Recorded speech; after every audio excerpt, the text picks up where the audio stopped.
welcome sa Tongs TV. Manood palagi at mag-subscribe na rin kayo para updated sa bawat video naming bago. Sa bawat video ay may aral kang makukuha, lalo na kung isa kang magsasaka. Gawain sa probinsya ang palagi naming content, kaya halika na sa Tongs TV. Mag-subscribe na kayo at manood palagi. Okay, good morning po mga katongs. Magandang umaga po. Ayan. So ngayong araw ay Lunes. Lunes nga po ngayon. At eto, may pupunla tayo ngayon. Itong ampalaya, bababad ko po ngayon yan. Babad na natin yung ampalaya kasi pupunla din natin to. So mga ilan araw pa bago maitanim, kaya pwede na natin ibabad. Ito po yung laman niya, isang pack.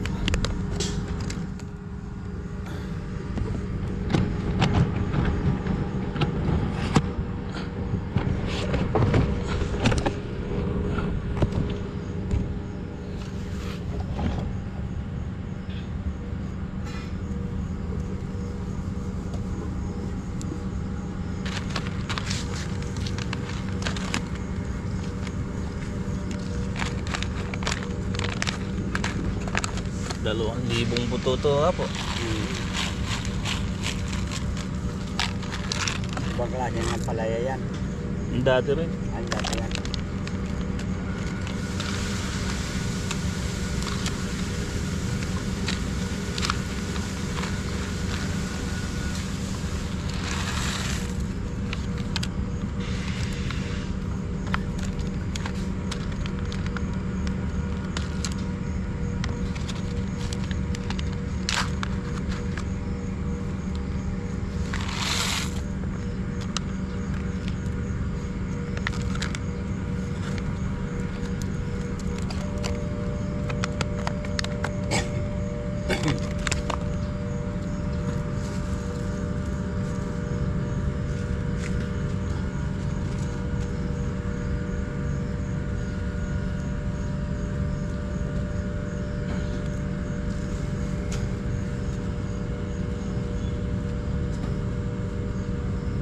Bababad natin 24 oras.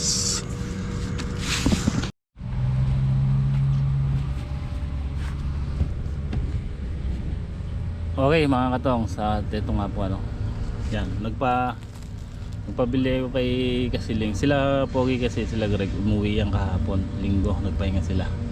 Then umuwi nung Sabado nung gabi, tapos ngayon bumalik Lunes na maga.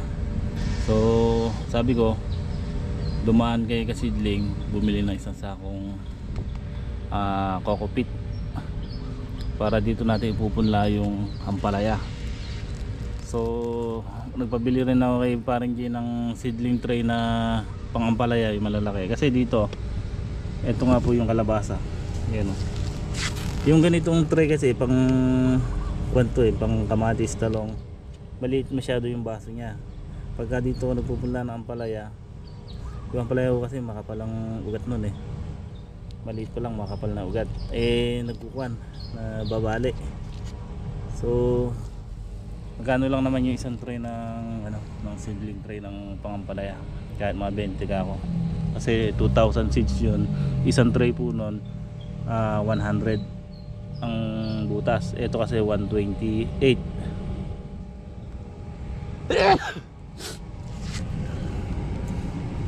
So ito nga po yung kalabasang pinunla ko, ay binabad ko, pinutubo. Ayun, kaganda po ng tubo. Tubo lahat, walang hindi tumubo. So pinunla ko na lang kasi may maulan, mahirap magpatubo ng direct seeding pagka nauulan.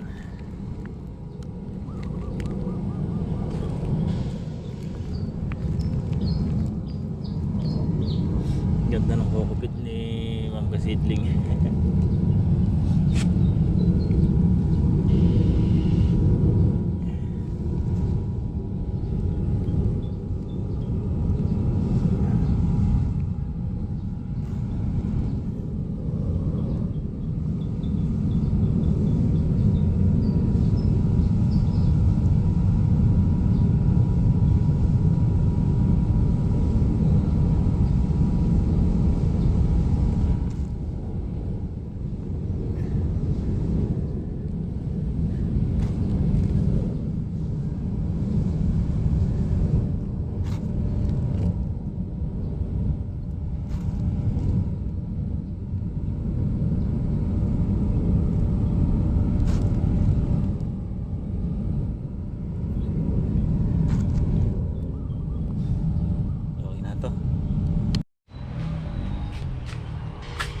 Okay po mga katong, ayan, ito yung pinabili ko kay parang Jay na seedling tray para sa palaya kasi ito malalaki yung pinaka baso niya, yung butas. So nagpabili ko ng 20 pieces, bali magkano din to, 45 daw isa. At least kumpleto na tayo, may coco pit tsaka seedling tray. Then binabad ko na nga po yung buto. So bukas hahanguin natin. At bukas din umaga 24 hours tayo magbababad para mabilis tumubo. Kasi pagka 12 hours lang matagal. So ganoon ang ginagawa ko para mabilis tumubo.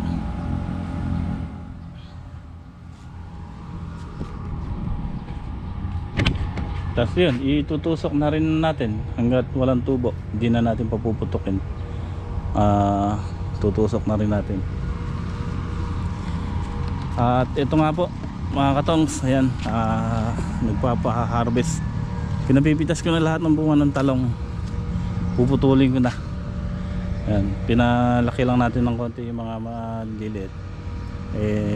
Bukas pitas din ng umpalaya para may kasabay. So ngayon ko na puputulin, kaya ayan, pinipitas na nga po nila. Sabi ko pitasin na nila lahat, pati yung mga gagadarili, para at least mapakinabangan. So pagka pinutol ko yan, pahakot natin doon sa bakante para doon na natin susunugin. Sasabayan ko na rin ng putol yung napipitasan nila.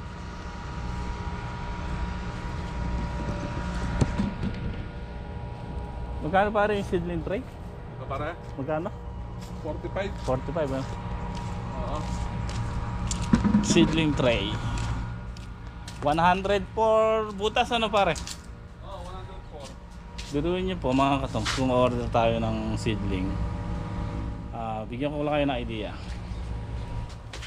Pwede naman tayo kasi magrekta, kaya lang mas kwan tayo pagka pinunla natin, safe. Kasi kung irerekta natin tas mauulan, sayang yung buto, kamahal pa naman. So yung 2,000 buto kakasya na rito sa 20 pieces na seedling tray. Yung 4 na pack na yon, pasok na dito yun kasi 20 times 100 for 2,080 na butas itong seedling tray natin. Tapos yung buto natin 2,000 yung seeds. So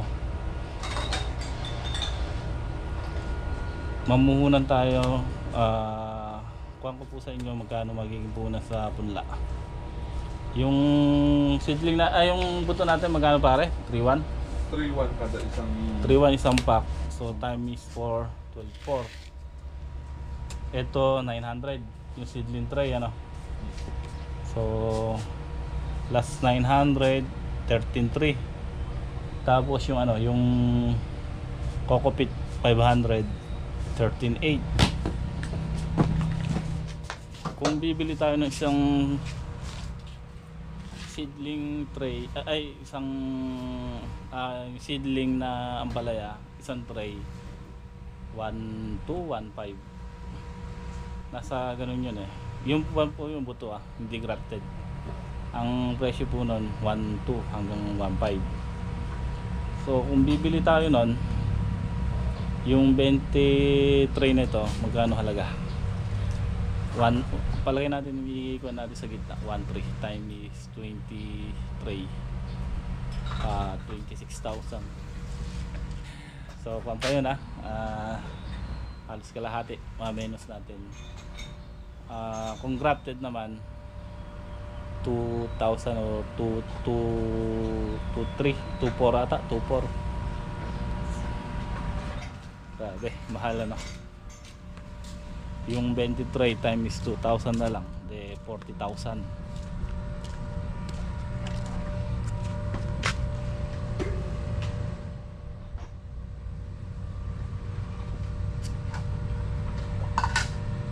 Sabay po na yan pare.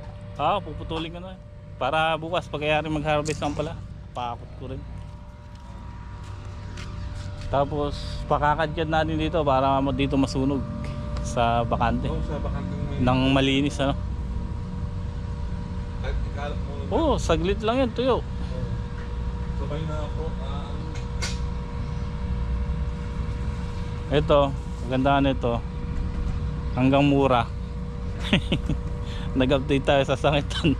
10, 10, 13. Tumasin daw. Tumaas pa no.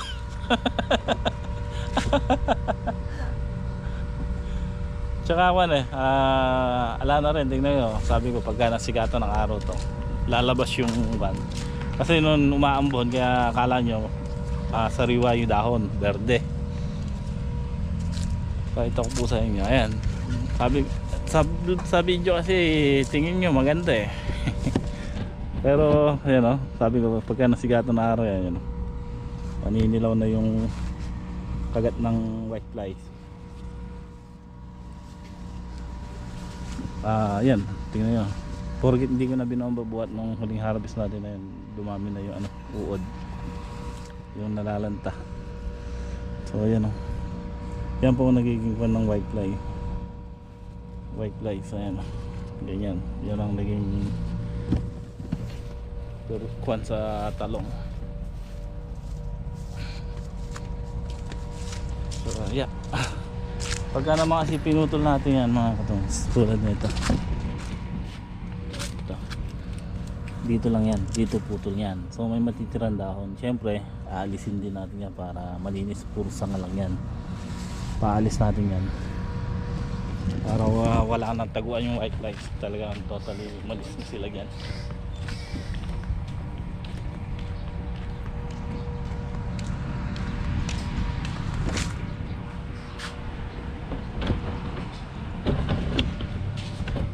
Ito yung gagamitin natin pang putol. Ito, maganda po yan, hindi yung talim na ano. Yung talim kasi tumutukod yung pag matigas yung kahoy ng talong, yung puno, tutukod lang yun. Ito kasi diretso yan, putol.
Umulan pa nga mga katong. Bali nakakatatlong tudling pa lang ako. Yan. Umulan pa.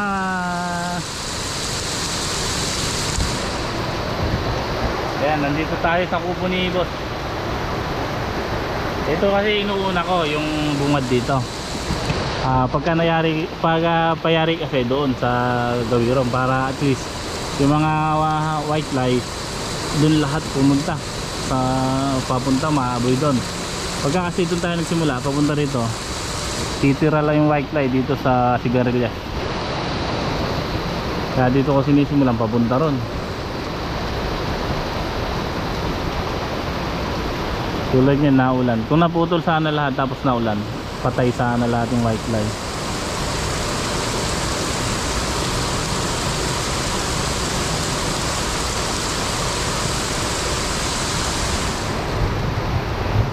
Di ba tayo nakakabawi dito sa talong? Malaki punan dito. Kaya kumbaga yung pinita natin sa ampalaya, kinakapapa natin dito sa talong.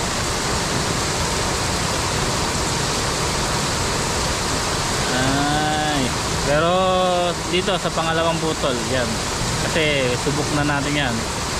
Parang walang din yan yung nakaraan. Alam niyo po yung unang talong namin doon, nag-edad siya ng 3 buwan, talagang buwan na siya, ganito, na ganyan din. Kaya lang yun, humaharvest kami, marami kami hinaharvest doon, buwan ng basal. Kaya so dito wala tayo gano'n na harvest, buwan nga nung nag-uulan kasi ng straight na 3 linggo. Kaya kumbaga ngayon nagbubulaklak pa lang yan, kaso sinabayan naman ng kinataan ng white light, mga hanit, aphids, thrips. So kaya nagasira yung dahon niya at saka lumaki na siya ng gusto. Kumbaga wala, nakita niyo po na ang tangkad niya, hindi siya bumuka na bumisaklat, kaya nga kasi wala siyang binuhat na bunga, talagang diretso siya ang taas o wala pang tali yung mga atong sa isa lang tali nun sa baba. Pero tingnan nyo yung talong natin, hindi siya nagbisaklat sa gitna kasi wala siyang binuhat na bunga. Ayan, lumalakas yung ulan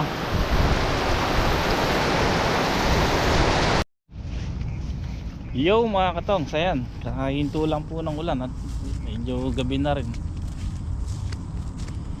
Kaya hinto lang ng ulan.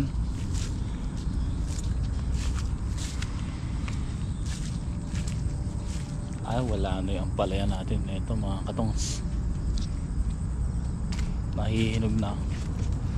Dahil nang nahihinog, bukas pa harvest na natin.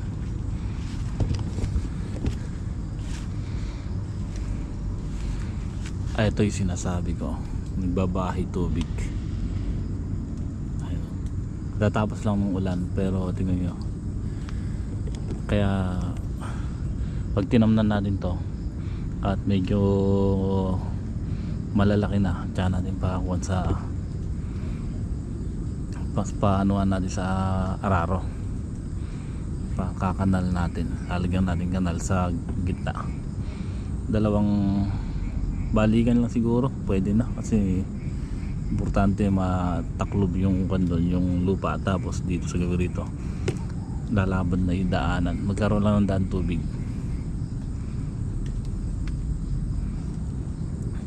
Ayun, marami na nahihinog, kahit maliliit na hinog, pero walang yan, walang butas, walang uod na walang magulang na, kahit na maliliit siya. Ulan na ibuto, walang kagat. So pakukan ko na lahat, nasasaid na natin.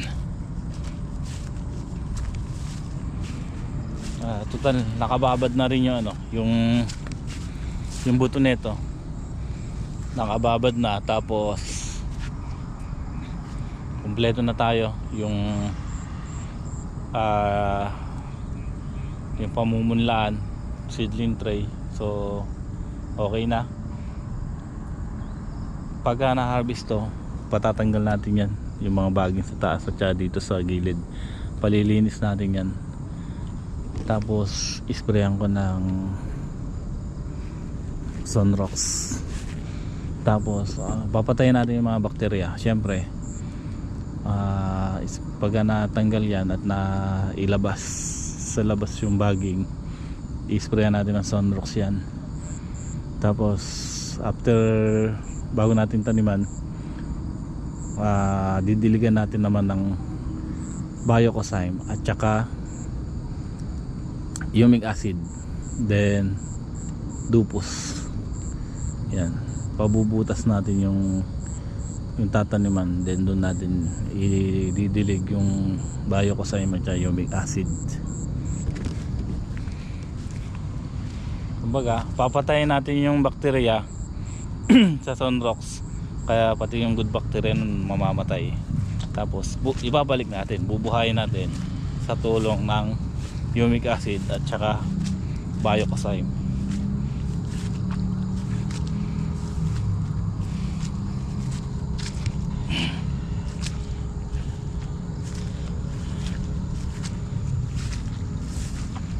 Sinarado pala ito. Dapat hindi sinara. Kaya pala, ayan, nalinis nila to kanina. Nilinis ng utol. Lumitaw na yung Madre de Agua. Tapos ito, pinagambulan din natin yung papaya.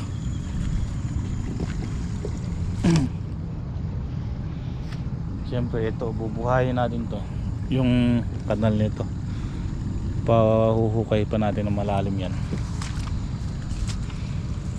Hindi na tayo pwedeng magwan, bagay magpakampante. Lalo yung area na ito yung sinabing nababad sa tubig kasi nga mababa. So kailangan yan may kanal na malalim palabas dito, para tapos ito bubuhayin natin, lalakihan natin, papunta naman doon sa pitak.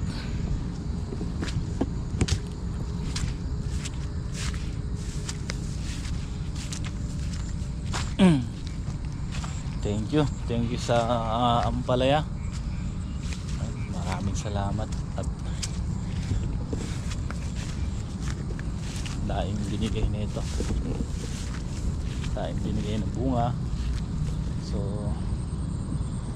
syempre huling harvest na bukas.